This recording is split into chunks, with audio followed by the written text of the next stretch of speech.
Some call it the Great Wall of Japan, a 400-kilometre-long reinforced concrete shield against tsunami waves along the country's northeast coast. It cost €11 billion and took years to build. In this village of 200 fishermen, the 13-metre-high wall stands between the port and a residential area. Kokichi Ito, who works in a seaweed plant on the coast, thinks it's worth it. You put the handle here and turn it to close the gate.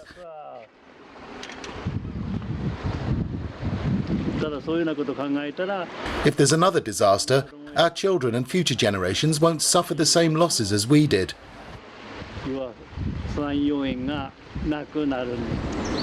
30 people died here in the March 2011 tsunami disaster. A few meters from the wall stands the only house in the village to have withstood the waves. Look up there. The water reached till there. All her life, Katsuko Takeda could see the sea from her house. I feel safe, but now I can't see the sea. It makes me sad.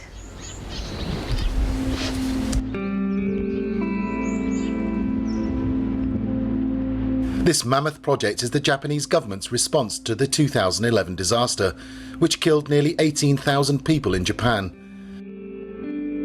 Construction began after the government consulted people in each village.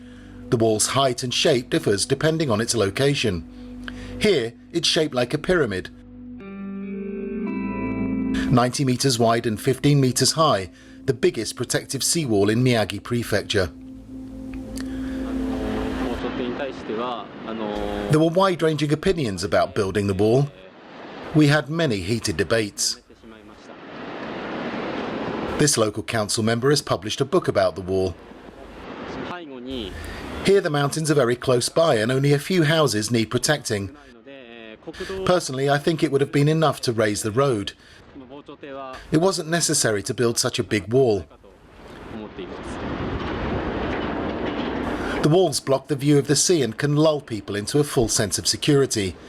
The people of Taro learned that cruel lesson during the disaster, when the waves reached 17 meters in height.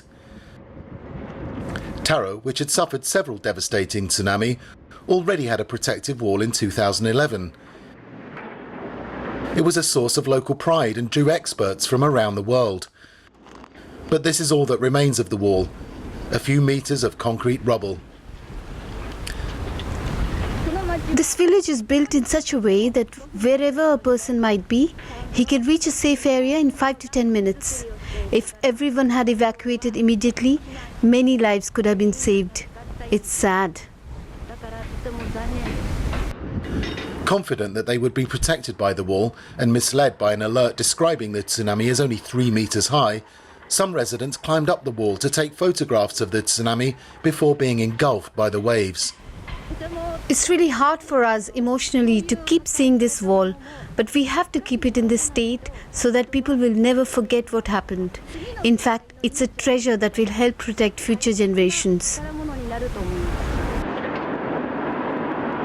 In this university laboratory in Tokyo, researchers are using a simulator to study the impact of walls on tsunami. Wall is not for perfect protection. Okay, even if we construct the very big wall, still there is possibility that water inflow into the area. So we should evacuate.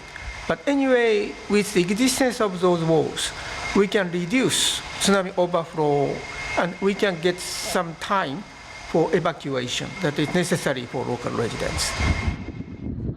Some villagers have refused to have a wall. Yuji Sasaki lost 4 members of his family in 2011, but he and his neighbours opposed construction of a concrete barrier.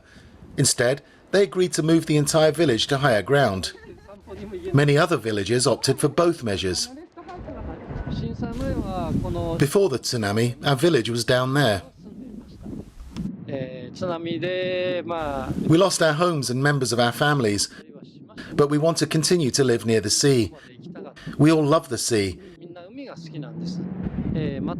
It's important to be able to see a tsunami on the horizon. If you see a big one coming, you have time to flee to higher ground. The walls can also prevent residents from seeing the sea being sucked out from the coast, a sign that a big tsunami is coming. Rather than rely on concrete and steel, these villagers believe their survival depends on constant vigilance.